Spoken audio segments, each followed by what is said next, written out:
Buenos días. Bienvenidos a este webinar titulado Principales cambios en la gestión del capital humano en base a las reformas laborales. Mi nombre es Griselda Vera y a nombre de todo CAINTRA les doy la más cordial bienvenida, esperando que este webinar les sea de gran utilidad, tanto en su vida profesional como profesional. Les recuerdo que sus micrófonos se encuentran silenciados, por lo cual los invitamos a formular sus preguntas por medio de la herramienta que se encuentra en la parte inferior de su pantalla. Las mismas se estarán respondiendo al finalizar la sesión. El día de hoy nos acompañan los licenciados Brenda Ramos, Onésimo Reina y Justo Esprella, quienes son los indicados quienes nos estarán acompañando en la inducción de este webinar. Bienvenidos, licenciados. Adelante.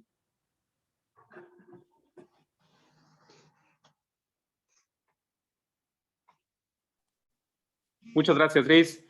Buenos días a todos. Espero que estén bien. Feliz jueves.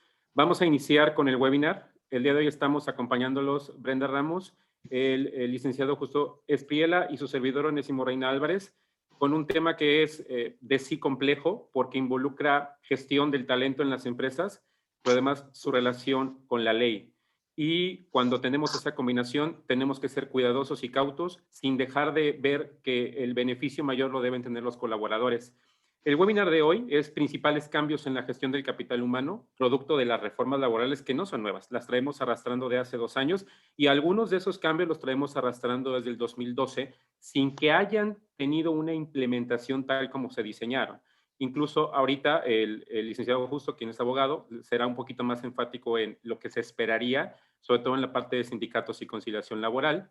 Brenda estará trabajando una parte muy importante que es la gestión de toda la parte mental del colaborador y el privilegiar espacios y entornos libres de discriminación laboral. Y a su servidor le tocarán temas muy puntuales como el tan llevado y traído outsourcing. Así que bueno, vamos para allá, tenemos poco tiempo y mucho que ver. Bienvenidos de nueva cuenta. Como un acto de introducción, les quiero contar un poquito respecto a los impactos que puede llegar a tener todo lo que en este año se espera como cambios, ¿no? Uno de los más comentados es la relación sindical, otro es la conciliación, que buscará que sea obligatoria antes de llevar a un tribunal la demanda de un colaborador. Un ambiente laboral libre de discriminación, anda por ahí una norma muy llevada y traída también, que es la 35. Tenemos que ver por qué se gesta y cuál es la intención a nivel normativo y legal de que esta norma esté implementada en las empresas. La parte de beneficios a indemnizaciones es un tema muy chiquito que me tocará ver a mí cuando estemos en la parte de los expedientes. El uso del CFDI, que también lo veré cuando estemos en la parte de los expedientes, relaciones laborales y su rescisión, todo lo que cambió con respecto a la reforma implementada en mayo del 2019. Para empezar, tenemos que aclarar que hay una obligación patronal muy importante, y es que a todo trabajador se le debe garantizar un ambiente laboral libre de discriminación y de violencia. Y para esto voy a dejar en la voz de la licenciada Brenda todo lo que tiene que ver con estos cambios en materia de discriminación y violencia laboral. Adelante, Brenda. Muchísimas gracias, Onésimo. Muy buen día para todos. Un gusto estar aquí con ustedes. Uno de los cambios importantes en materia de prevención de la discriminación y la violencia laboral. Como bien nos comentaba Onésimo, esto no es nuevo, es algo que ya veníamos trabajando, la cual nos dice que a todo trabajador debe garantizarse un ambiente laboral libre de discriminación y libre de violencia. Esto obliga al patrón a implementar, en acuerdo con los trabajadores, y esto es importante, un protocolo para prevenir la discriminación. ¿A qué se refiere con esto? Que nosotros como patrones necesitamos tener una manera de un procedimiento y que los colaboradores conozcan cuál es la manera en que nuestra empresa se va a tratar todos los asuntos de discriminación, de violencia. ¿Qué puedo hacer? ¿A quién debo de acudir? ¿Qué voy a hacer si estoy sufriendo, estoy siendo víctima? Y una vez que yo lo denuncio, ¿qué me va a suceder? Y sobre todo esta parte de ir eliminando el miedo a la denuncia, que lo voy a tratar un poquito más adelante. Entonces, ¿qué llamamos discriminación? Ya sea por razones de género, casos de violencia, acoso u hostigamiento sexual, además de erradicar el trabajo forzoso e infantil. Esto ya se venía trabajando un poco en la norma 025 en cuanto a la igualdad laboral y la no discriminación. Ya nos está apoyando a este proceso. Sin embargo, es importante considerar nuevas formas de discriminación. Por ejemplo, con lo que vemos ahora de la nueva normalidad, es importante que cuidemos y procuremos que no se discrimine a los colaboradores porque fueron contagiados o porque se les tiene que tener un lugar especial de trabajo debido a sus condiciones de salud, que no tengan contacto con los demás porque tienen comorbilidades. Entonces es importante considerar que debido a esta nueva normalidad, tampoco se sufra discriminación o violencia dentro de las empresas. Además, tenemos que considerar la norma 035 que se lanzó en el 2018, que apoya este proceso. Como bien sabemos, lo que nos ayuda, lo que nos pide la norma es que nuestros lugares de trabajo sean además lugares donde el colaborador no corra ningún riesgo psicosocial dentro de las empresas. Es decir, que cuidemos su estabilidad tanto emocional como mental y les brindemos las herramientas necesarias para que trabajen en un ambiente agradable. Entonces, para poder garantizar este ambiente libre de discriminación, tenemos dos apoyos muy grandes dentro de las herramientas con las que contamos. Si gustan, podemos avanzar a la siguiente diapositiva, por favor. Gracias. ¿Qué sistemas nos pueden ayudar contra el maltrato laboral? Uno, empoderar al colaborador. Y en esta parte entra toda la sensibilización que podamos dar a nuestros colaboradores para empoderarlos, para que conozcan todo el procedimiento que nosotros como empresa tenemos, pero además que posean las herramientas adecuadas para enfrentar todos estos cambios que se han venido, prepararlos para las nuevas formas de trabajo, prepararlos para que tengan herramientas y puedan liberar el estrés, para que puedan ellos tener elementos con los cuales enfrentar todos los cambios que esta nueva forma de trabajo ha traído. Además, es importante que tengamos un adecuado sistema de denuncia, y es lo que les comentaba hace ratito. Es importante que nuestros colaboradores conozcan que hay un sistema de denuncia, pero además garantizarles que es confidencial y que no va a haber ninguna represalia contra ellos en el tema de si yo denuncio acoso o discriminación. Que conozcan perfectamente el procedimiento que se va a hacer y que se garantice que ellos van a estar seguros aún y cuando denuncien este tipo de situaciones. Entonces, la sensibilización, que sería por parte de capacitaciones o alguna otra herramienta, ustedes necesitan documentar que se está dando y que están empoderando al colaborador para poder enfrentar todos estos cambios y que tienen un sistema justo y confiable de denuncia.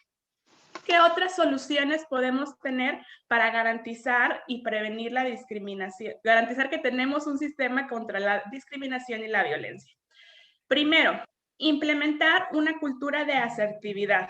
Desde capacitar a nuestros colaboradores para que se comuniquen asertivamente, para que sean productivos trabajando, para que sepan cómo afrontar los riesgos que se pudieran presentar o las problemáticas que se pudieran presentar en la empresa. Un segundo punto que tenemos para la discriminación y la violencia es realizar campañas internas contra el maltrato. Incluso, además de tu política de prevención de discriminación y no violencia, es importante que tú documentes que le estás informando al colaborador que la empresa lo protege en esta parte, que él sepa qué puede hacer y que la empresa lo está apoyando. También contamos o también podemos aplicar el reglamento interno de trabajo. Como patrón debemos de tenerlo, debemos de conocerlo y además que los colaboradores lo conozcan, aplicarlo, porque si tú no aplicas el reglamento interno, se vuelve un documento que solamente se queda guardado en un expediente. Es importante que le demos el valor a esa herramienta que nos exige, que nos es exigido que lo tengamos. También es importante utilizar mecanismos de denuncia, como ya lo mencionábamos, tanto en la norma 035 nos pide que tengamos un sistema de denuncia confiable y que le dé al colaborador la certeza de que estamos apoyándolos y que puede recurrir a nosotros. La capacitación al personal se vuelve importante, se vuelve vital y además es algo que tú tienes que comprobar tanto para la norma 035 como para los protocolos de la nueva normalidad. Necesitas comprobar que estás brindándole a tu colaborador las herramientas necesarias. Muy bien. Un segundo punto, otro de los cambios que se realizó en esta nueva reforma se refiere al home office o, como ellos lo mencionan, el teletrabajo. Esta se publicó en el Diario Oficial de la Federación en enero 11 de este mismo año. Y nos marca algunos puntos importantes. Principalmente nos define qué se va a considerar como home office. Esto es, las labores en un sitio distinto al centro de trabajo, utilizando tecnologías de información y comunicación. Es decir, todo trabajo que se haga fuera de la oficina y que incluya alguna tecnología de la información o comunicación, se clasifica como home office y por lo tanto entra bajo las categorías y los puntos que nos están determinando. Los principales cambios son que los empleadores, vamos a ver primero la parte de los empleadores. Primero, asumen costos derivados de este teletrabajo, de este home office. Es decir, va a pagar la parte proporcional de luz y servicios de internet, así como celular.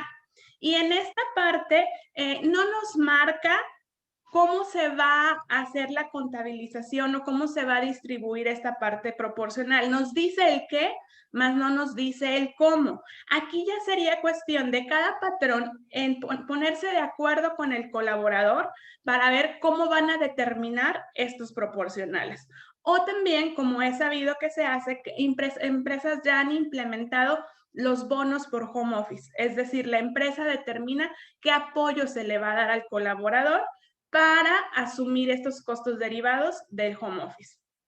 Un segundo punto es que el empleador debe de instalar y dar mantenimiento a equipos de trabajo. Para esto es importante que se tenga un seguimiento, que se tenga una agenda de mantenimientos y que vayas tú teniendo comprobante de que se le ha estado dando mantenimiento a todo el equipo de trabajo que el colaborador utilice desde su casa.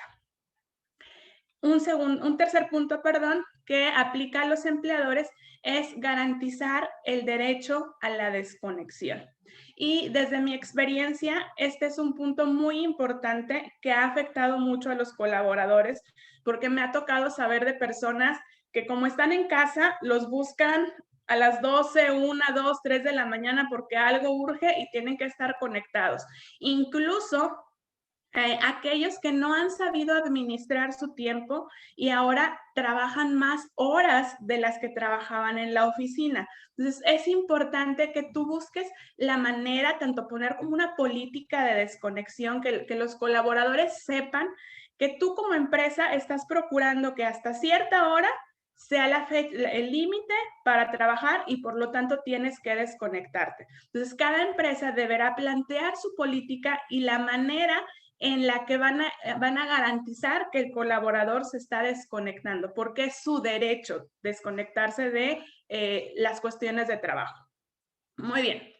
Ahora, también le corresponde preservar los datos personales de los colaboradores. Ya tenemos un documento que nos dice que debemos de cuidar todos los datos de las personas que estamos nosotros pidiendo, tanto los colaboradores como las personas que entrevistamos, tienen que firmar ellos el uso de datos personales.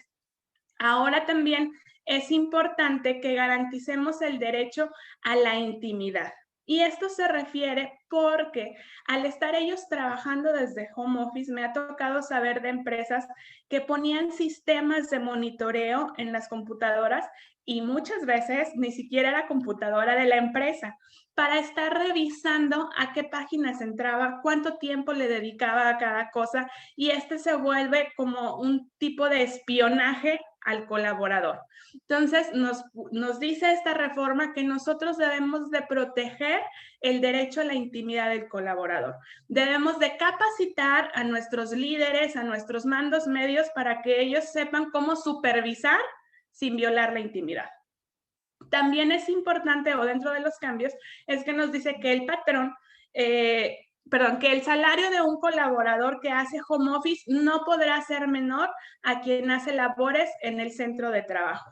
No puedes pagarle menos porque está trabajando de home office. Y por último,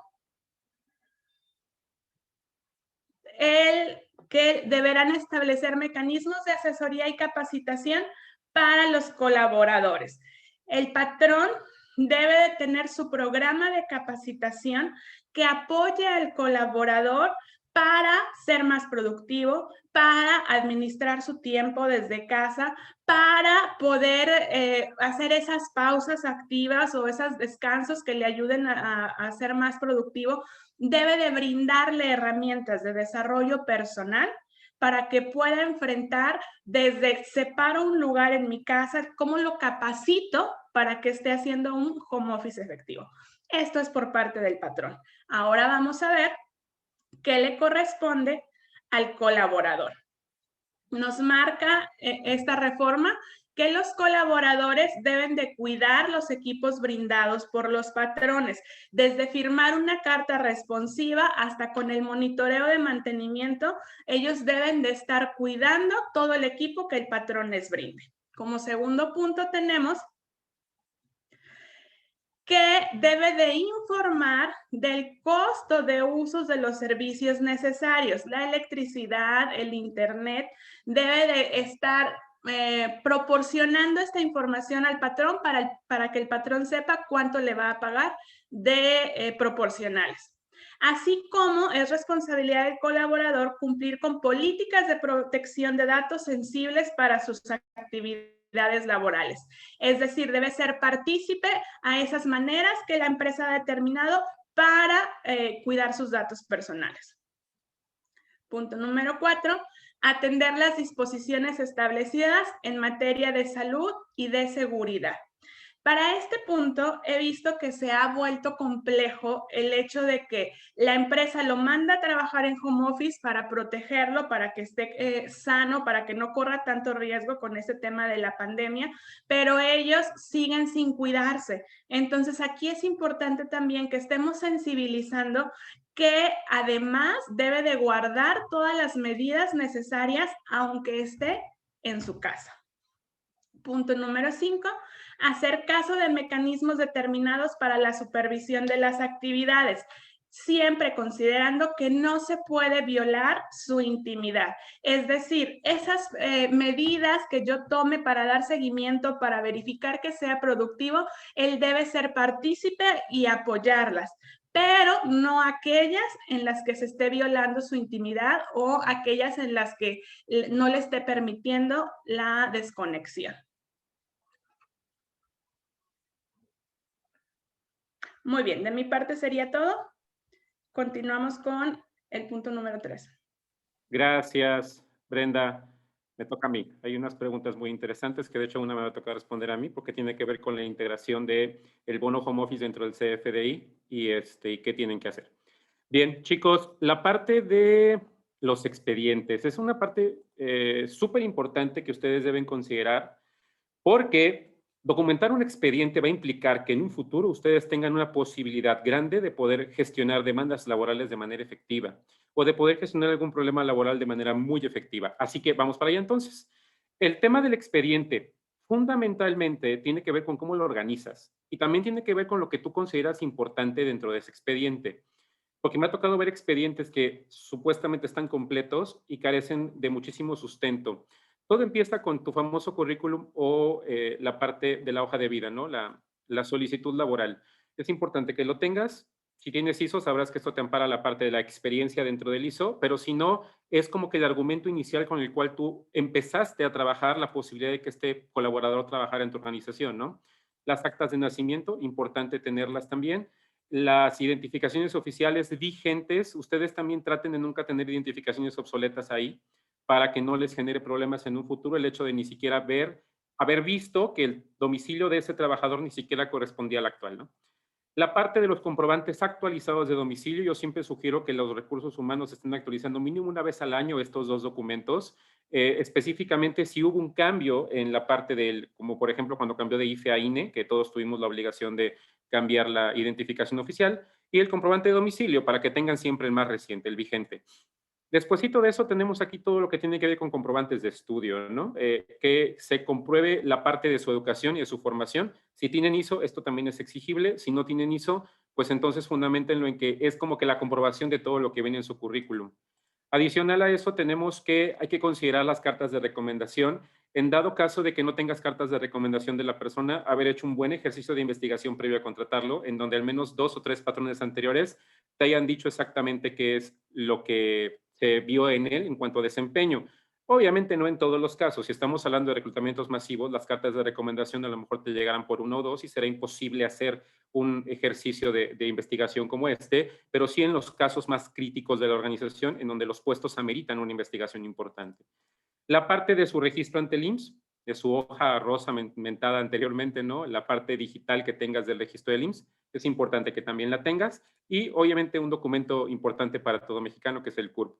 Estos son los generales, y solo los generales. Si ustedes tienen este expediente, felicidades, pero no está completo. Ahora, vamos a ver otros documentos en expediente que van a garantizar, les decía yo, esta protección de la organización. Investigaciones laborales, personales y domiciliares. Es importante que las tengan, pero además de eso les va a facilitar muchísimo la relación laboral con el colaborador y en un futuro alguna acción que se tome en consecuencia por esta relación laboral. Específicamente las laborales, cuando son puestos de jerarquías medias hacia arriba, es necesario que las hagan. La parte de los exámenes médicos, si ustedes como organización tienden a hacerlos cuando entran, obviamente yo les diría que de todo lo que les está pidiendo la ley, probablemente esto es lo que menos se tenga dentro de los puestos de trabajo y que se tiene una sola vez, esto es cuando entra la persona. Pero recuerden que hay normativas ahora que nos dicen que hay que ser copartícipes en ese seguimiento que se le da a la salud del colaborador, por el simple hecho de que si el colaborador dentro de la estadía en tu organización detona una enfermedad crónica o degenerativa, debe dársele un seguimiento y nosotros como Departamento de Capital Humano estar enterado, porque luego a veces suena bastante cruel lo que les voy a decir, que te enteraste que tenía diabetes hasta que falleció. Entonces, ese tema es un tema y tenemos que coadyuvar al gobierno federal, a los gobiernos estatales, a que podamos ser copartícipes, les decía yo, de ese seguimiento a la salud de los colaboradores. El siguiente tema, chicos, es la parte de las pruebas psicológicas o las pruebas psicométricas, todo lo que es un test proyectivo que me va a decir una tendencia de actitud o comportamiento del colaborador. Es importante que lo hagan a partir de mandos medios hacia arriba, sobre todo. Mandos de colaborador o base, probablemente tengamos pruebas proyectivas un poquito más sencillas, el dibujo de la figura humana, cuestiones que nos van a ayudar a identificar el grado de conciencia, el grado de aplicabilidad o el grado de valores que trae un individuo. También metan los resultados dentro de los expedientes. Toda la parte de entrevistas internas, si hicieron una entrevista a un colaborador, ya sea por competencias, una entrevista mixta, un cuestionario estructurado, metan los resultados al expediente, porque desde ahí ustedes pueden darse cuenta en un futuro si hubo indicadores que no consideraste al momento de estar reclutando y seleccionando y que te van a marcar un patrón de, por eso la gente se comporta así. Esta es una muy buena fuente de análisis e investigación, ¿no? Todo lo que tiene que ver con sus altas del IMSS cuando llegan a la empresa, también gestionenlas de manera correcta. El reglamento interno del trabajador firmado por el colaborador, es importante que también lo tengan. Y por último, yo diría el contrato firmado, el contrato de trabajo que le ofreciste. Este expediente está robusto, ¿verdad? Bien. Pero ahora, déjenme les cuento que puede haber más documentos. ¿Cómo cuáles? Pues el que les voy a mostrar aquí. El primero que les muestro es el documento de evaluaciones del desempeño. ¿Estas evaluaciones son importantes? Sí. ¿Por qué? Porque al final de cuentas, tú es la única manera que tienes de identificar o definir que un colaborador iba bien o iba reduciendo un desempeño y por eso tomaste una decisión. La decisión no puede estar basada en subjetividades, en ya no lo quiero y ya no me jala. La decisión debe estar basada en números y en evidencia. Y si esos números te están dando la razón con respecto a su productividad y ves que hay 4 o 5 evaluaciones de desempeño consistentes en una baja, pues entonces ya te tardaste en tomar la decisión. Pero si ves que hay una evaluación de desempeño a la baja y luego hay una retroalimentación metida al colaborador, hay un compromiso del colaborador y se hizo algo, ya estás trabajando con él. Oye, si hay 3 compromisos marcados en rojo porque no se hizo nada, a pesar de que se le indicó que debía mejorar su desempeño, la decisión que tomes va a estar fundamentada específicamente en esas evaluaciones. El siguiente tema trascendente, toda la capacitación dada y que pueda estar ligada al plan que tú registras o al programa que registras ante la Secretaría del Trabajo, te va a generar DC3, los instrumentos que nos permiten identificar las competencias laborales capacitadas, archívalas. Pueden ser digitales todos estos documentos. Constancias que le hayas otorgado o que haya él obtenido por los cursos pagados por la empresa, también archívalas. Su plan de vida y carrera, si este es el caso, también tenlo bien metido, que si empezó en el puesto de operario, sé hasta dónde puede llegar y como que su Cardex de cómo va avanzando la persona para que también tengas fuente de comprobación de que le ofreces crecimiento al colaborador.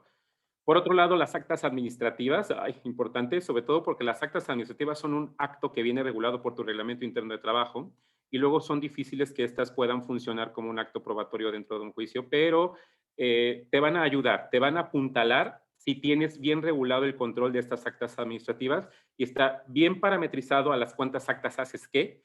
Está súper visto que no puedes estar castigando a un colaborador por un mismo hecho N veces y que además el colaborador estuvo de acuerdo, que hubo testigos, que se le dio un adecuado seguimiento y que además de todo se hace igual con todos. Esto es, que el acta administrativa se aplica de la misma manera en toda la organización, sin distinción de ningún tipo de jerarquía, ¿no?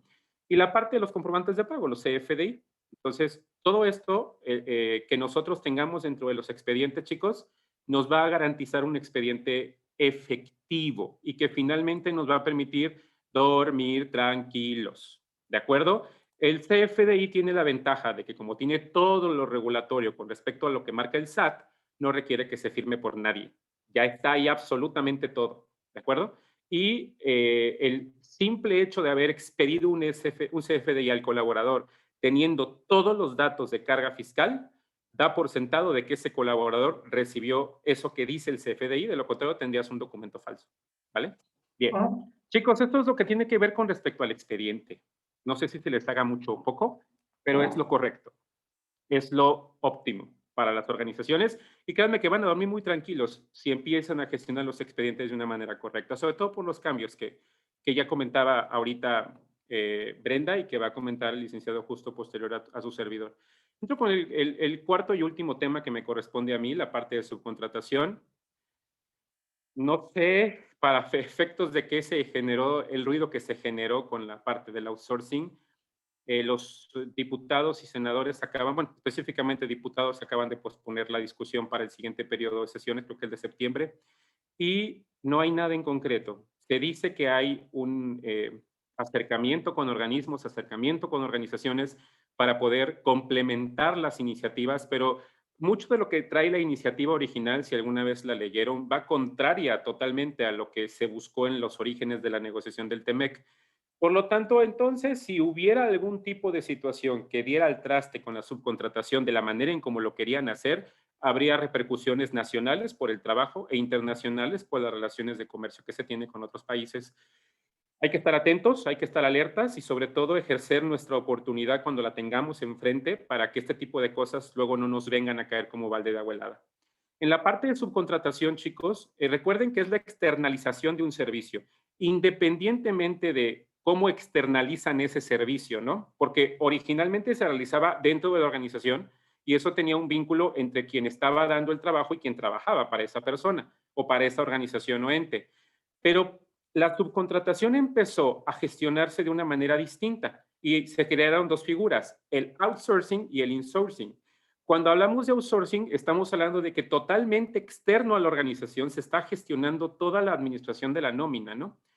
Es una empresa que le podemos llamar proveedora, tal cual es un proveedor nuestro, pero cuando hablamos de un insourcing, hablamos de un organismo que se creó específicamente para abastecer el pago o administración de nómina a varias empresas del mismo grupo o sociedad. Ambas figuras, incluso la del insourcing, tiene hoy un compromiso de empezar poco a poco a absorber a esos colaboradores que estaban en ese esquema y hacerlos de la empresa que corresponda. Ese es como que uno de los compromisos que se hicieron como para poder recorrer un poquito la discusión de la reforma. Y en la parte del outsourcing, que las empresas que estuvieran incurriendo en malas prácticas empezaran a regular. Esa era como que la promesa de marca de todos los que estaban en la subcontratación para que el gobierno federal detuviera un poquito los cambios que se tenían que detener por obvias razones, aunque, siendo sinceros y honestos, era necesario porque había demasiada desregulación o demasiado aprovechamiento de muchas empresas que se dedican a esto y empresas que se dedican a contratar servicios como estos, ¿no? Este tipo de trabajo debe cumplir con ciertas especificaciones. La primera, que no va a abarcar el total de las actividades. De repente me encuentro empresas que me dicen que el 98% de sus colaboradores son outsourcing. Por Dios, ahí tenemos un tema y ese tema tenemos que regularlo y que controlarlo. Y adicional a esto, si yo no tengo, hay empresas que no tienen colaboradores, que prácticamente son empresas y es el edificio y el edificio es el único ente habido y por haber y todo lo demás es outsourcing. Esa es la parte que originalmente se pretendía combatir. No podrá abarcar el total de actividades iguales o similares que se desarrollen dentro del centro de trabajo. Eso es lo prioritario con los esquemas de outsourcing, ¿de acuerdo? Ahora bien, a espectador anónimo, claro, mira, el tema con el outsourcing es una empresa proveedora totalmente externa a la organización de gestión a la nómina. El tema con el insourcing es un grupo de empresas que pertenecen a una misma sociedad, se dedicaron a crear otra empresa dentro del mismo grupo que gestiona la nómina de todas las empresas de ese grupo. Entonces es como que una proveedora de casa, ¿no? Básicamente. Deberán justificarse por su carácter especializado. Ojo, subrayo el carácter especializado. Necesitamos justificar que nosotros no podemos abastecernos por propia mano de este tipo de trabajo. De ahí que muchas de las casas consultoras o la mayor cantidad de casas consultoras outsourcing que hay en el país sean servicios de tecnología de información. La parte del inciso C, no podrán comprender tareas iguales o similares a las que se realizan dentro del centro de trabajo todos los que están trabajando con el servicio contratante. Esto es, yo tengo personas que hacen tecnología de información, no puedo contratar o subcontratar a más que hagan lo mismo, ¿de acuerdo? Porque ya tengo, entonces ya estoy garantizando que yo puedo abastecerme de esa mano de obra. No hay un argumento que justifique que yo necesito a otras personas que hagan lo mismo de las que ya tengo contratadas. Entonces, esa parte también tendrá que ser regulada y controlada. Si no se cumple con esta ley, si no se cumple con estas pautas, se considera el patrón para efectos legales que va a ser este patrón que la organización está negando que es, incluyendo obligaciones en materia de seguridad social. Esto es, no hay poder humano, si te llega algún tipo de inspección, que te quite el hecho de que te den a ti el mote de patrón legal de esa persona que está trabajando con la nómina terciada. Hay muchísima desregulación y esa desregulación viene desde la ignorancia y muchísima implicabilidad de las empresas en donde buscan por todos los medios ahorros y ese por todos los medios menoscaba la parte de los derechos que tiene un colaborador. Así que de ahí que se haya agarrado y apalancado toda la Cámara de Diputados para gestionar una iniciativa que viene desde la parte federal, desde la cabeza, para que estos servicios de subcontratación ahora sí se regulen de una manera correcta y nosotros los busquemos en el mercado solamente aquellos que cumplen con la ley. Nosotros tenemos que saber que quien no cumple con ley está vulnerando el derecho de un colaborador y obviamente te va a traer problemas legales y problemas fiscales. Y una estadística que es demoledora. Solo el 40% de las empresas y el 4% de los trabajadores en tal esquema pagan impuestos y cumplen en total con la LFT. Yo creo que esa es la esencia de la discusión que empezaron a emprender los legisladores. Bien, cedo la palabra a Justo. Abogado, son todos tuyos. Adelante. ¿Qué tal? Buenos días. Es muy importante que tomemos en cuenta todo esto que se ha comentado, puesto que en la actualidad, bajo la situación en la que nos encontramos, el mundo laboral está evolucionando y está evolucionando a pasos agigantados. Yo les voy a comentar sobre lo que sucede con los sindicatos Esta parte dentro de las empresas es una parte muy importante, puesto que también en la actualidad ha evolucionado o está evolucionando. Una de las principales situaciones es que el sindicato se democratiza. Esto quiere decir que en las empresas en la actualidad podemos tener 2 o más sindicatos. Esta generó una reacción, ¿cómo les podría mencionar? Pues de duda más que de certidumbre, una reacción de cómo puede ser posible, cómo va a suceder que en las empresas pueda haber más de un sindicato. Pues bueno, esto se debe a que esta figura de un segundo sindicato o un tercer sindicato, inclusive en la misma empresa, es decir, que haya más de un sindicato en las empresas, se debe a, a las exigencias a las exigencias de la firma del TECMEC, en el que México participa con Estados Unidos y Canadá, en donde para que tengamos pues, reglas competitivas, para que tengamos reglas claras y para que tengamos certidumbre en los empleos y que tengamos y que compitamos con las mismas herramientas y digamos al mismo nivel que los países vecinos, México tuvo que ajustar este apartado, igual como lo ha hecho con otros apartados en la Ley Federal del Trabajo. Otra de las cosas también que se considera muy importante en este cambio precisamente es que aparte de que el sindicato se democratiza, también hay un apartado muy importante que es que el sindicato no se manda solo, el sindicato se fiscaliza, ¿sí? El sindicato tiene que transparentar el manejo de los recursos que hace de los empleados. En la actualidad, estas reformas nos llevan también a la libertad sindical que debe prevalecer, en donde no estoy obligado, por una parte, no estoy obligado a pertenecer a un sindicato si no quiero hacerlo. Es mi derecho como trabajador tomar la decisión de si deseo aportar o no aportar y si deseo afiliarme o no afiliarme a algún sindicato dentro de la empresa. Esto porque en muchas empresas se veía como obligatorio pertenecer a la empresa, forzosamente nos obligaba forzosamente a sindicato. Si no éramos parte del sindicato, no éramos parte de la empresa de forma lisa y ya. No puede ser así. Las empresas tienen que garantizarle al trabajador esa libertad sindical. ¿Qué nos lleva a esto? Bueno, pues que los sindicatos deben de tener una constancia de representación para que los sindicatos puedan negociar lo que es respecto a los contratos colectivos y demás situaciones con las empresas. Habiendo uno o más sindicatos, este sindicato que tenga la mayoría de los trabajadores dentro de la empresa debe de hacerlo constar, ¿sí? A través de una constancia de representación, de mayoría, una constancia de representación en la que por parte de la autoridad competente se reconozca que este sindicato tiene la mayoría de los empleados a su favor, afiliados a su favor y que está representando a este número.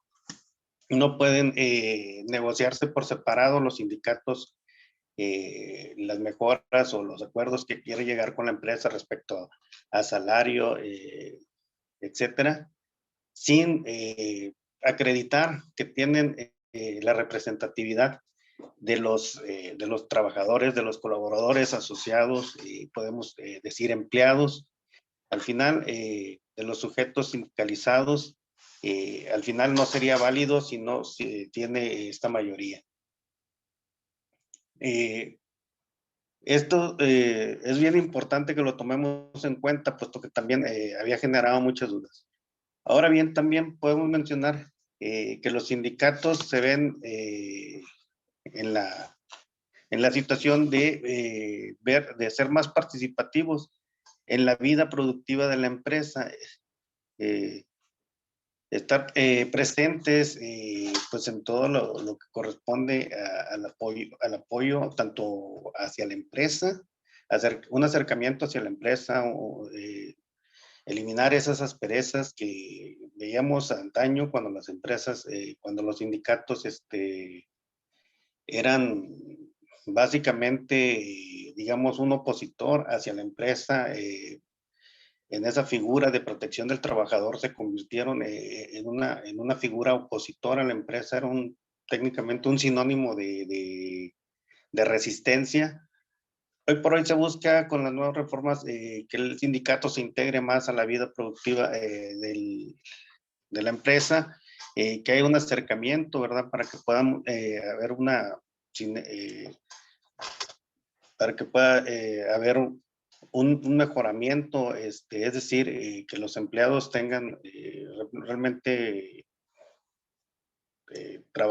un sindicato que los represente, que vea por sus intereses y que también vea por los intereses de la empresa.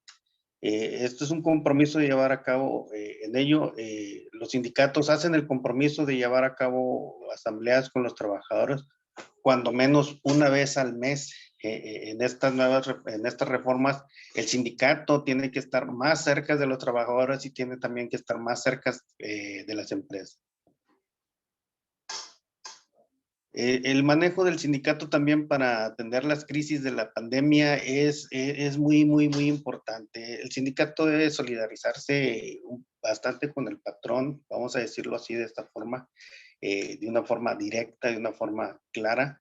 El sindicato debe de apoyar a la empresa para concientizar a los trabajadores, para trabajar con los trabajadores, valga la redundancia, en los procesos en los que el trabajador cumpla con las normativas que se están implementando en la actualidad por parte de las autoridades sanitarias, y esto no afecte tanto al trabajador como a la empresa.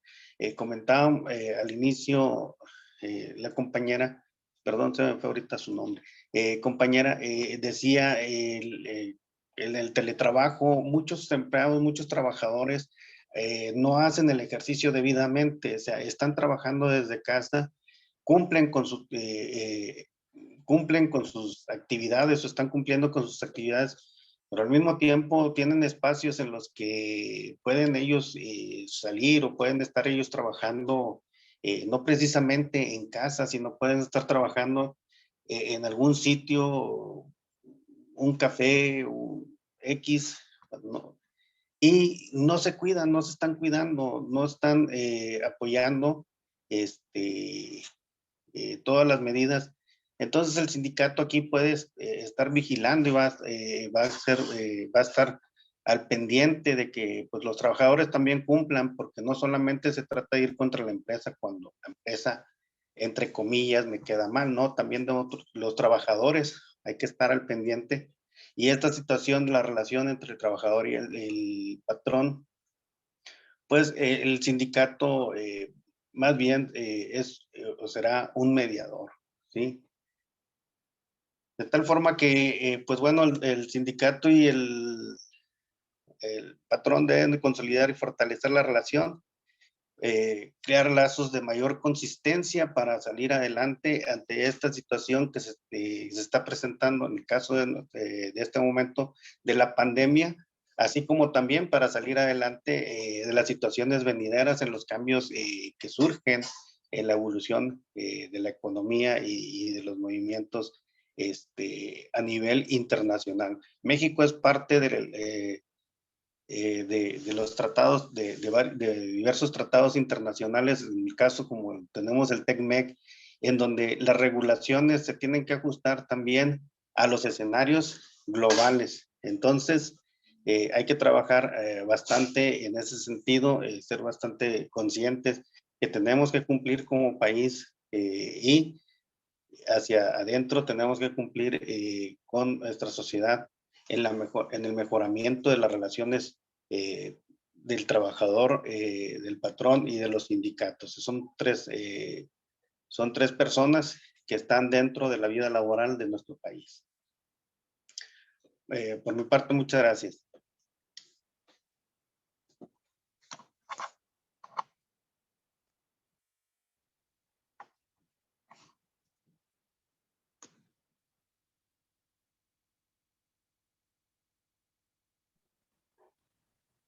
Bueno, yo creo que iniciamos, no sé si tengan alguna otra aportación, licenciados, o iniciamos Sí, con las preguntas. permíteme tantito, Gris, estaba cambiando de presentación para la parte de conciliación laboral, del nuevo justicia laboral, y así se me pasa algo, el abogado que me apoye con las preguntas y respuestas de la audiencia. Ya estoy a punto de compartir, y estoy compartiendo ya. Bien, de manera muy rápida, lo que van a ver ustedes aquí es lo que hay con el nuevo sistema de justicia laboral. En la parte del nuevo sistema de justicia laboral, tenemos el Centro Federal de Conciliación y Registro Federal. Sus facultades son registrar organizaciones sindicales, la parte de los contratos colectivos de trabajo, los reglamentos internos de los del trabajo, centro de trabajo, la aprobación de los contratos fuera de la República Mexicana, así como la función de conciliación, como su nombre lo indica, ¿no? Lo que sería hoy la Junta de Conciliación, y le quitamos la parte de arbitrio. Las funciones como autoridad registral inician funciones en un plazo de 2 años a partir de que se aprobó la reforma. ¿Cuándo creen que se cumple? El 1 de mayo de este año. Por eso es muy importante, bueno, en estricto sentido no sé si vaya a haber lana para hacer todos estos cambios, pero así está en la ley. Ahí se los dejamos de tarea, ¿no? En la parte de que ya en mayo tendrían que empezar a hacer función registral, empezando por sindicatos, que estos ya tuvieron que haber cambiado estatutos y contratos colectivos. En lo que se refiere a inicio de función conciliatoria, tenemos 2 años más a partir del 1 de mayo del 2021. Esto es, mayo del 2023, ya podremos estar hablando de el Centro Federal de Conciliación y Registro Federal. Ya no solamente trabaja como registro federal, sino como un ente que concilia. Recuerden que ahora para todo se va a privilegiar conciliación. Se me viene a la cabeza, por ejemplo, que para lo único que no se privilegia conciliación, por ejemplo, que se va directamente a una demanda, sería que despidieras a una persona embarazada y que le quitara sus derechos de seguridad social. Eso no se va a conciliar, eso se va directamente a un tribunal de justicia laboral. Centro de conciliación en entidades federativas estarán a cargo de la función conciliadora en asuntos de competencia local. Obviamente es por cada entidad federativa hay un centro de conciliación. ¿Y cuándo creen que inician? Dentro de 1 año y 4 meses, 1 de mayo del 2022, insisto, si el tema de lana no se interpone, si el tema COVID, como hemos visto que ha mermado, no sigue mermando arcas, esto puede llegar a la luz el 1 de mayo del 2022. Centros de conciliación de entidades federativas. Juntas de conciliación, bye. Tribunales laborales. Se eliminan las juntas de conciliación, como les decía, como órganos tripartitas o tripartitos que conocían el conflicto de una naturaleza y que además se constituían en ese ente que arbitraba todo el proceso para finalmente establecer un laudo. Estos tribunales laborales son los que van a empezar a conocer los conflictos que por su naturaleza no se pueden conciliar y que finalmente han necesitado de llegar a una demanda laboral. Deberán iniciar funciones también dentro de 1 año y 4 meses y los federales dentro de 2 años y unos mesecitos más. Entonces, prácticamente el 2023 es la fecha en la que nosotros podríamos decir que le cambia la cara a nuestro nuevo sistema de justicia laboral, y ese cambio de cara empieza con constituirse como un ente de registro, luego como un ente de conciliación y por último que se constituyan los tribunales laborales. Para allá vamos, para allá se empuja, es un avance y esperemos que ese avance se traduzca en resultados en los siguientes años. Ahora sí, Gris, adelante. Claro que sí, Onésimo, gracias. La primera pregunta la hace el licenciado Alejandro Farías y nos comenta, en el tema del home office, ese monto que se le da al colaborador se tendría que considerar para integración del salario base de cotización ante el IMSS, No. Y para el caso del ICR deberá ser gravable. No. O al ser un gasto indispensable para el trabajo, el patrón podrá hacerlo deducible para ICR y no integrable para salario base de cotización en las cuotas del IMSS. Claro. Mira, en estricto sentido, es todo un tema hablar de cómo vas a calcular ese bono. de cómo le vas a hacer para integrarlo y de cómo se lo vas a dar al colaborador. Déjenme comentarles que en un par de semanas tenemos el inicio del diplomado de Capital Humano con CAINTRA y ahí durante 4 horas ven con el contador específicamente todo el tema de la ley de ISR con respecto al bono de home office y ven la clave con la que lo tienen que registrar. ¿Saben en dónde hay que registrarlo? En el CFDI. Ahí va a aparecer el gasto que estás haciendo por el colaborador que no se integra a su salario. Es una clave que le vas a anteponer a otros gastos o a total de otros gastos. Pero creo que la tengo por aquí, porque ya la habíamos platicado el contador y tu servidor. Déjame ver si se las puedo dar. Total, sí, es la clave 999, son 3 nueves, total otro pago.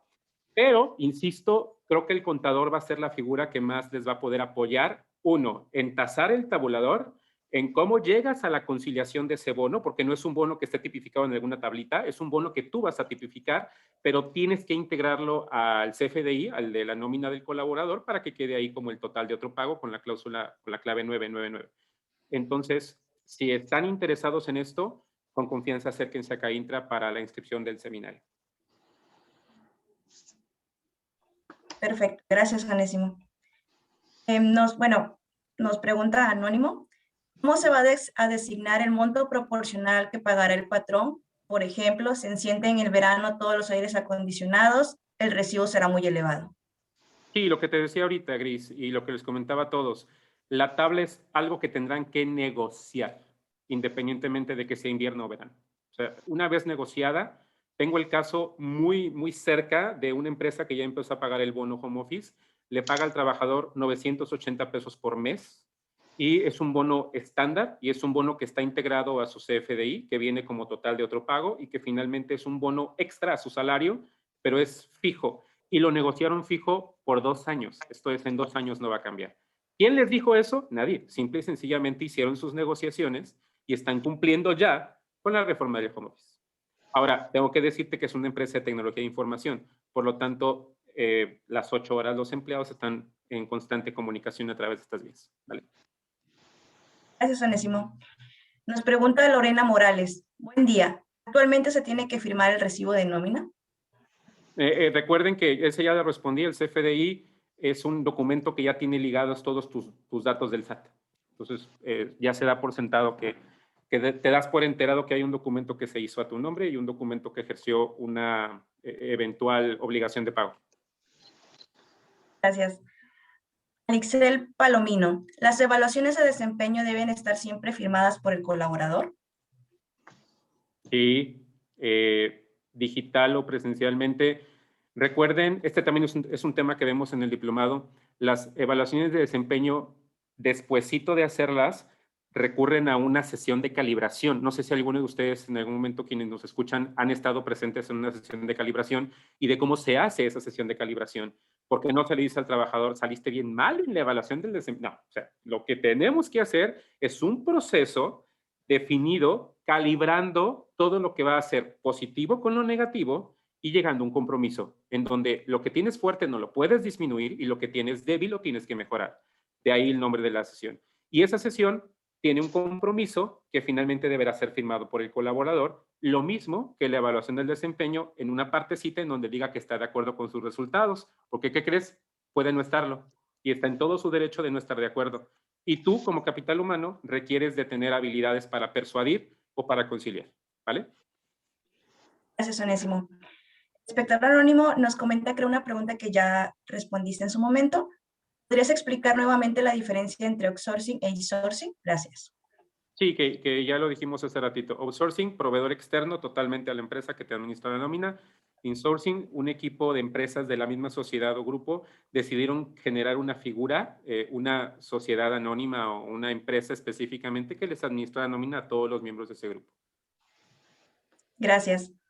LPI de México. Si tengo un contrato de protección, ¿puedo eliminarlo a partir del 2021? Es decir, omitir la cuota anual.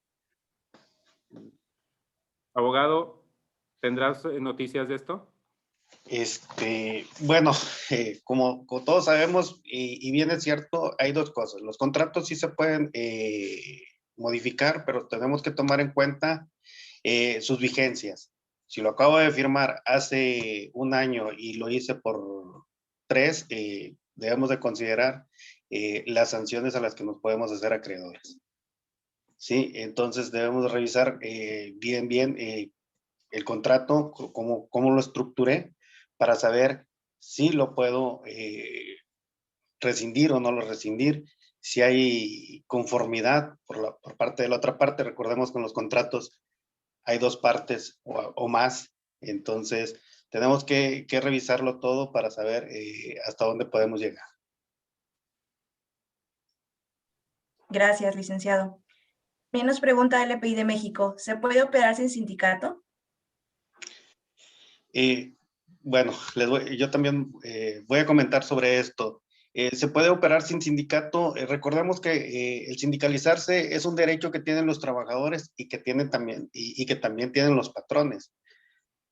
Volveríamos a lo mismo. Hay empresas, generalmente los sindicatos nos los encontramos o creemos que nos los vamos a encontrar únicamente en las grandes empresas, pero también las pequeñas y medianas, las medianas y pequeñas empresas pueden sindicalizarse. O sea, pueden tener sindicatos o pueden tener empleados que pertenecen a algún sindicato y que por lo tanto este sindicato va a negociar el contrato con la empresa, así sean 4 o 5 trabajadores y los trabajadores están sindicalizados o son de un área en específico y están sindicalizados, digamos, de la CTM, de la CROC. Muy probablemente estos van a intervenir a favor de estos empleados. Ahora bien, ¿puedo tener una empresa sin sindicato, libre de sindicato? Bueno, generalmente sí se puede, porque es un derecho del trabajador y él puede tomar los trabajadores pueden tomar sus decisiones para conformar el sindicato en una empresa. Se tienen que reunir los trabajadores, ponerse de acuerdo para constituirlo. Y de igual forma, si el empresario no quiere pertenecer el patrón no quiere pertenecer a un sindicato, bueno, simplemente no se afilia. O bien, como patrón, se puede afiliar a un sindicato de patrones. Gracias, licenciado. Nos pregunta Daniel Esquivel. Buen día, se tocará el tema en cuanto a cómo se determinan los montos y con qué conceptos se manejaría el apoyo por el teletrabajo, así como su clave en CFDI. Ya lo respondimos hace ratito, Gris. Nos vuelve a preguntar Anónimo. ¿Qué pasaría con los trabajadores que deciden no afiliarse a ningún sindicato? ¿Reciben los mismos beneficios y prestaciones que los trabajadores que sí están afiliados y que reciben los beneficios ganados por negociación de contrato colectivo? Sí, otra vez como comentaba, el derecho a sindicalizarse hoy por hoy ya es, bueno, comentábamos, el derecho a sindicalizarse es libertad y es decisión del trabajador. Un trabajador que llega a una empresa y que decide no pertenecer al sindicato, lo único que se puede perder y que no esté, es lo que no esté dentro de su relación con el sindicato. Lo que está dentro de la relación del contrato colectivo y que tiene la obligación de respetar la empresa, todo eso va a recibir los beneficios el trabajador. ¿En qué me beneficia no pertenecer a un sindicato? Entre comillas, bueno, pues nada más no te descuentan tu cuota de tu aportación sindical, pero tampoco recibes los beneficios que otorga el sindicato a los trabajadores que pertenecen al mismo y que en esta parte sí es importante tomar en consideración que puede haber más ventajas que desventajas de no pertenecer a un sindicato. Gracias. Nos pregunta Rosy Vázquez. ¿Dentro de la papelería del expediente se debe incluir el RFC? ¿Esto es obligatorio? Es uno de los comprobantes que te piden las autoridades. En la parte de comprobantes no solamente va todo lo que tiene que ver con nómina, sino lo que tiene que ver en tu relación y la relación de él directamente con el servicio de administración tributaria, ¿no? Con el SAT. Entonces la respuesta es sí. Gracias, Onésimo. Juan García. ¿Tendrá tope en dinero este bono de teletrabajo? Como les decía, no hay una tabla, no hay algo que nos indique exactamente, y lo dijo Brenda en su momento, no hay una tablita en la que nos podamos basar, todo va a depender de lo que tú consideres justo y correcto. Y para eso les comentaba, necesitan de conocer ciertos antecedentes de lo que se puede llegar a tener como proporcional, qué es lo que puedes negociar con el trabajador, qué es lo que le puedes ofrecer, porque a lo mejor lo que resulta de esa negociación no se lo puedes ofrecer, le puedes ofrecer un poquito menos, un poquito más, qué sé yo, por cuánto tiempo se lo vas a ofrecer, a quiénes se lo vas a ofrecer, porque nos ofrece a todos, y en función de eso ya tasas. Pero les digo, dense la oportunidad de trabajarlo de una manera un poquito más tranquila o calmada en alguna capacitación como las que CAINTRA tiene.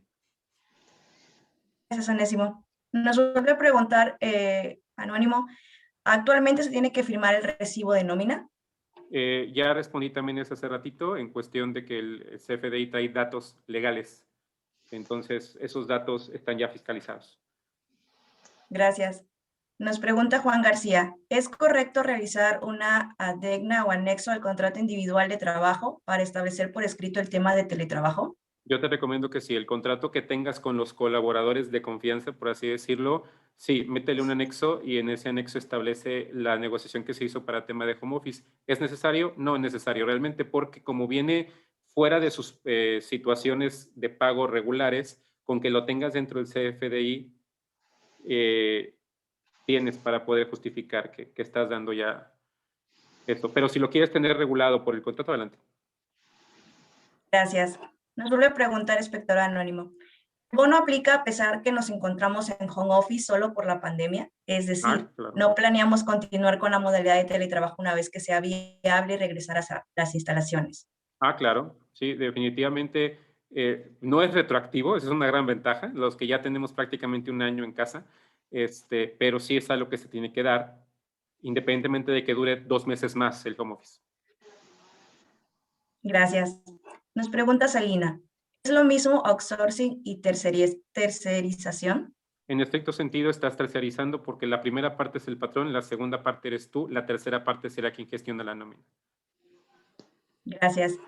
Doc SADCB. Entonces debemos hacer opcional y voluntaria el ingreso al sindicato y pago de cuotas a los trabajadores. Y si ya cuento con uno, ¿este no puede exigir que todos ingresen? Adelante, justo.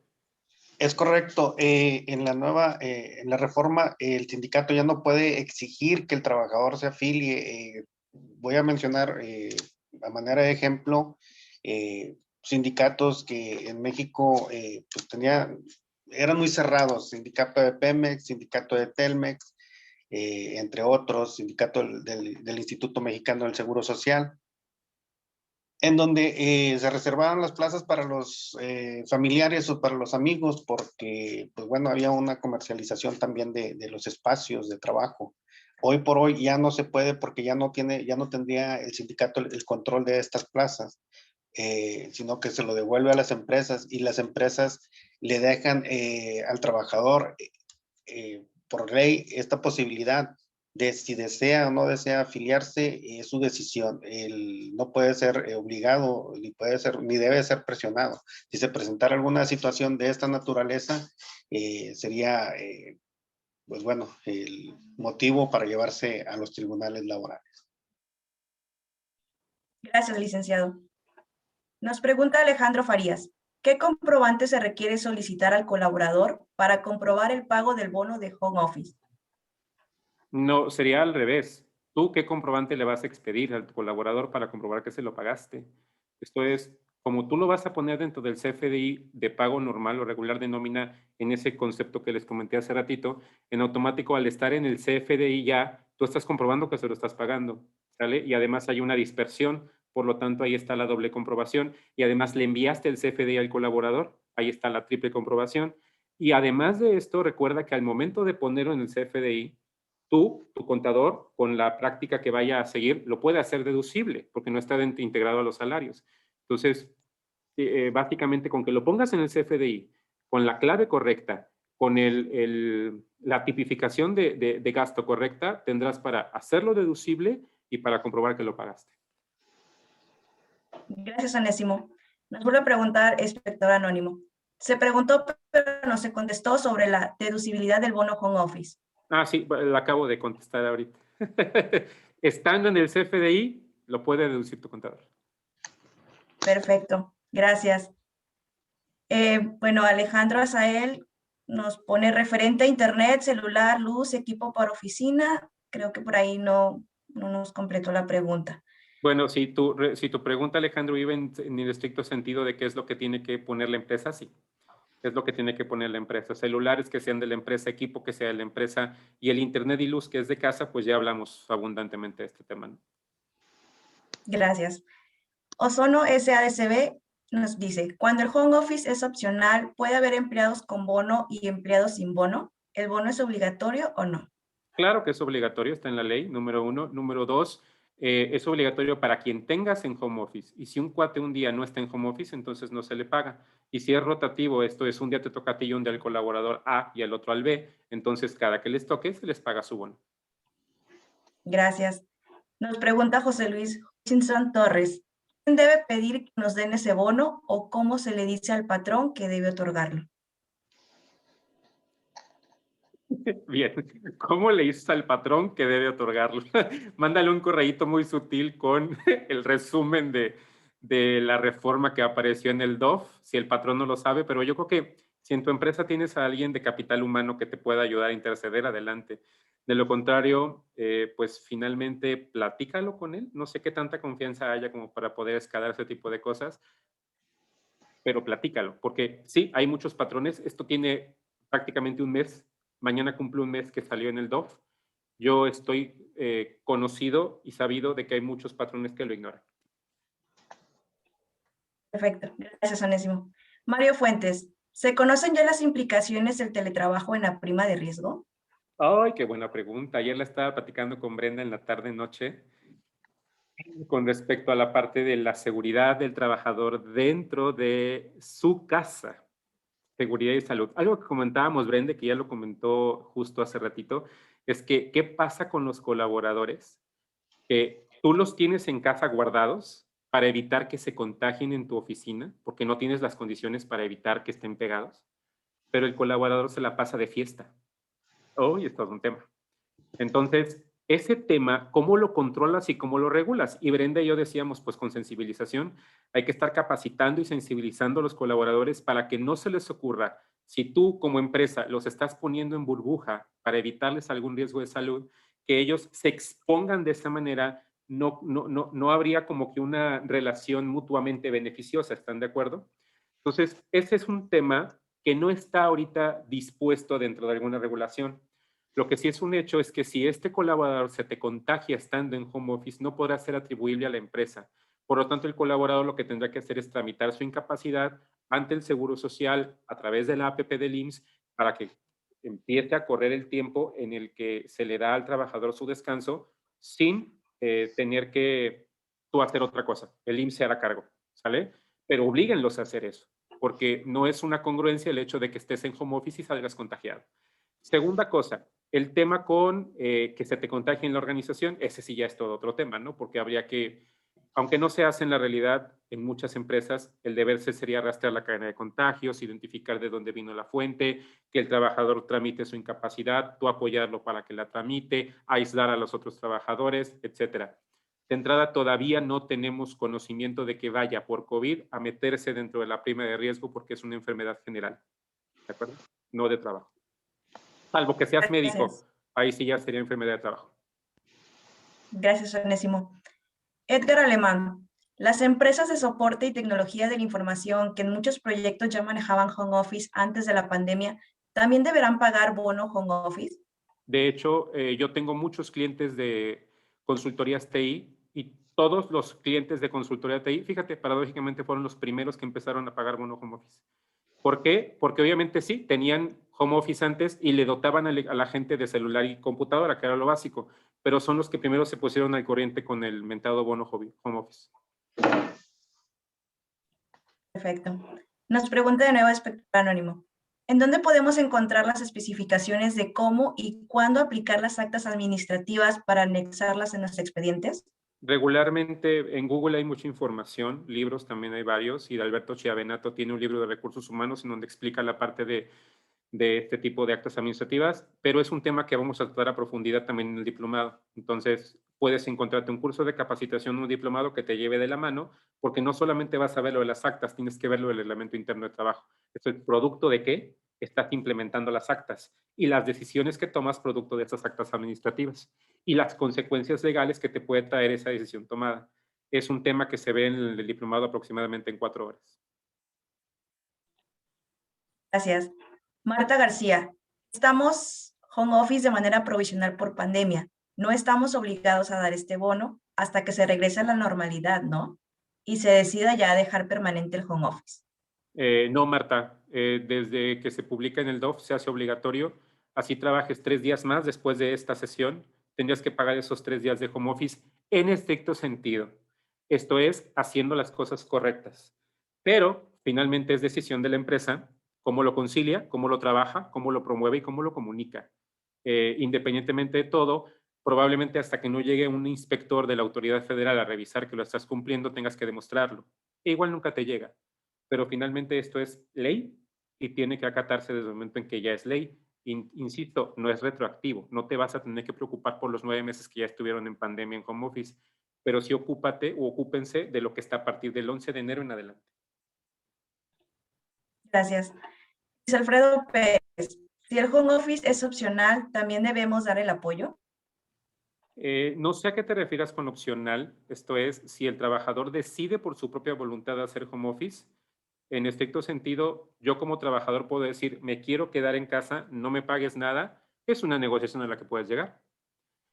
Pero insisto, es una negociación y debe estar escrito en algún lado. ¿Yo qué recomiendo? Si es opcional y se va a quedar en casa, pero podría estar en la empresa libre de riesgo, que se quede en la empresa, para que no tengas tú esa dualidad de le tengo que pagar estando allá, aunque haya decidido él estar allá. En estricto sentido tendría que ser sí, porque tú también estás dando tu anuencia que se vaya para allá y habría que ejercer todo lo que legalmente se da porque está haciendo teletrabajo.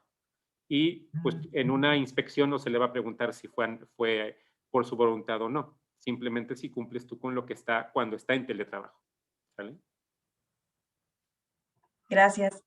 Juan García, como empresa, ¿cómo establecemos la negociación con los empleados el bono de teletrabajo? ¿Es por escrito necesariamente o con que en el CFDI aparezca el importe pagado? Si hiciste una negociación con ellos en donde hubo un acuerdo consensado en un contrato no colectivo, sino individual que tienen como administrativos o de confianza, lo que hace rato decíamos, agrégalo al contrato, grapa un adendum o grapa un anexo en donde se especifique el acuerdo al que llegaron y adicional en el CFDI va a aparecer. Ahí está, es lo correcto. No hiciste la negociación, hubo una aceptación masiva por un correo electrónico, adelante, nada más que aparezca en el CFDI. Gracias. Nos pregunta un anónimo. La reforma menciona que si provisional el home office y al ser así no se vuelve obligatorio que las empresas lo paguen. Insisto, hay una responsabilidad moral del colaborador, de la empresa y una responsabilidad legal. El tema con el home office es que ahorita en muchos estados ya hay condiciones para que regresen a laborar, los estados en amarillo, por ejemplo. Los estados en naranja, solamente a los que tienen comorbilidades no deberían estar trabajando en la organización, todos los demás sí. Entonces, si tú estás en un estado naranja y tienes home office y en home office hay personas sin comorbilidades, no tendría razón de ser. Por lo tanto, ahí implicaría que tendrías ese pago de home office. Insisto, la responsabilidad moral es muy distinta a la legal, pero en lo legal, el que no tiene comorbilidades debería, si no va a ser permanente, regresar al trabajo. No lo deberías tener en home office. Y en amarillo, el que tiene comorbilidades ya puede regresar con los cuidados necesarios y en verde todos. Entonces, atentos a los semáforos para que establezcan esa obligatoriedad moral y esa obligatoriedad legal de pagarlo. Gracias. Julio Molina, no me queda claro lo de si puedo suspender la cuota del contrato de protección a partir del 2021. Es decir, cuando se presente el sindicato, ¿le puedo decir que ya no tengo obligación de pago? ¿El contrato es anual? ¿Justo tienes información de esto?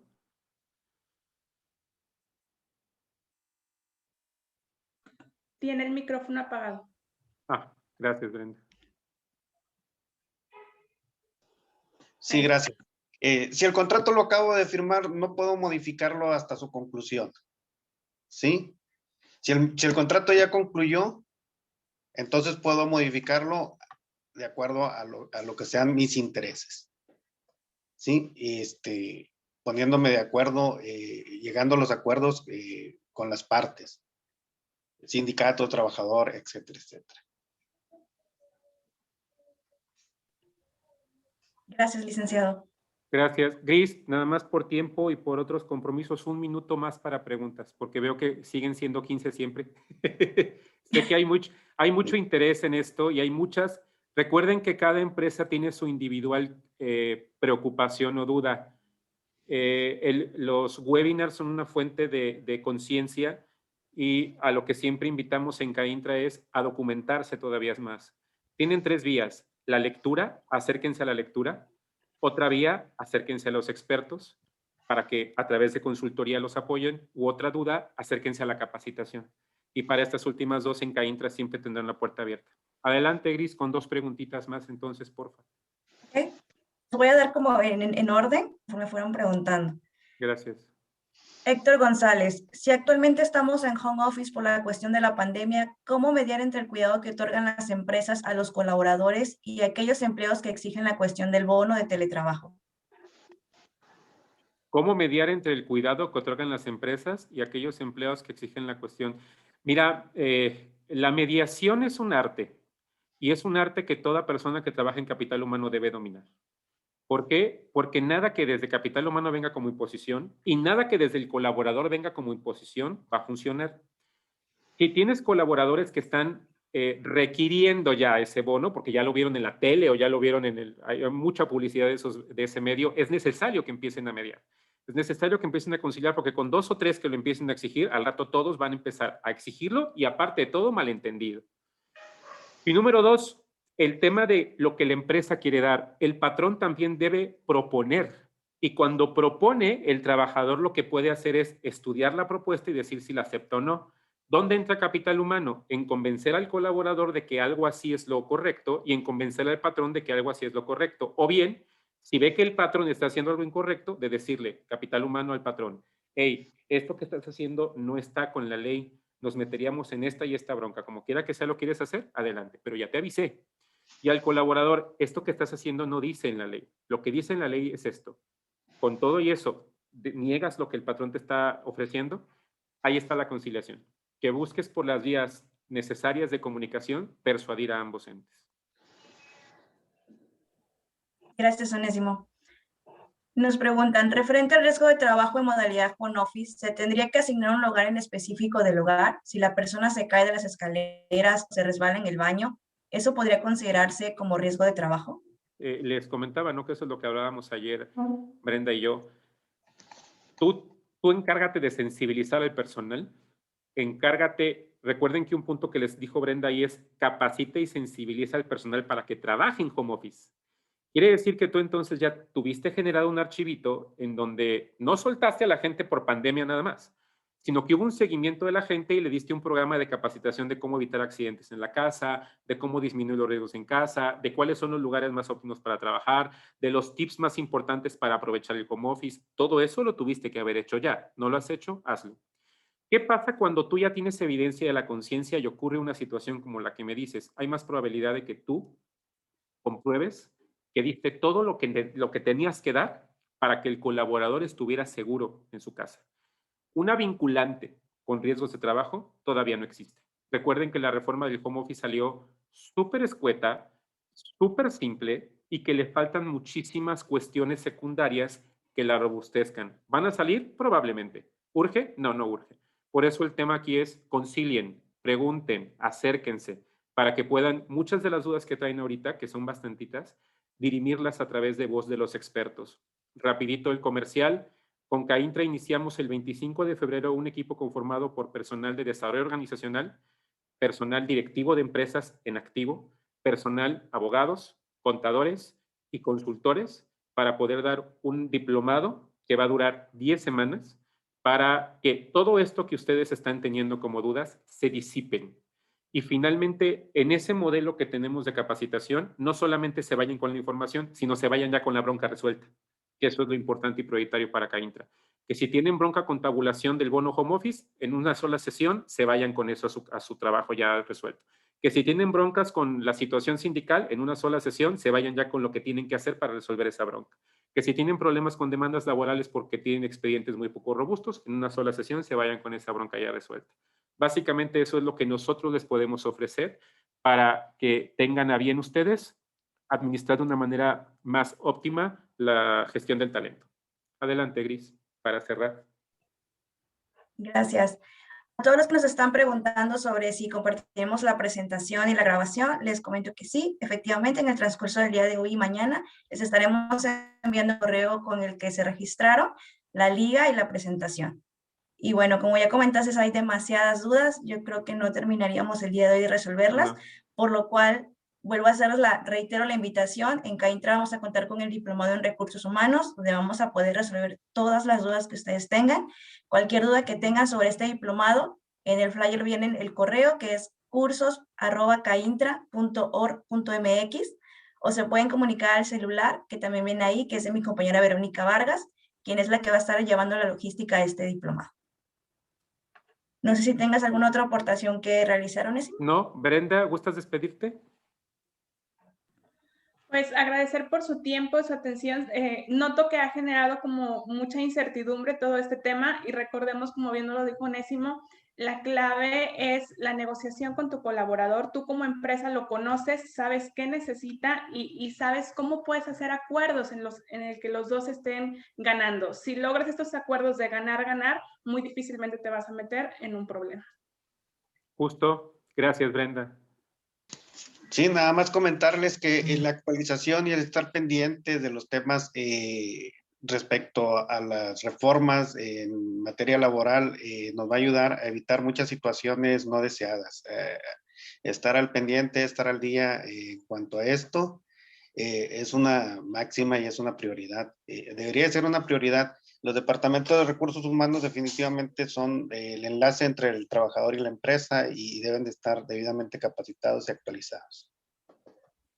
Gracias, Justo. Y de mi parte, pues no les digo más que, de verdad, son cambios que nos van a impactar, de ahí el nombre del webinar, en la gestión del capital humano. Y eso que no tocamos nada de tema de pandemia, nada de tema de lineamientos de seguridad laboral, pero hoy en día las organizaciones me siguen hablando o nos siguen hablando para que los ayudemos con capacitación que no han dado a sus colaboradores y que les están exigiendo empresas clientes para que puedan ingresar a las instalaciones.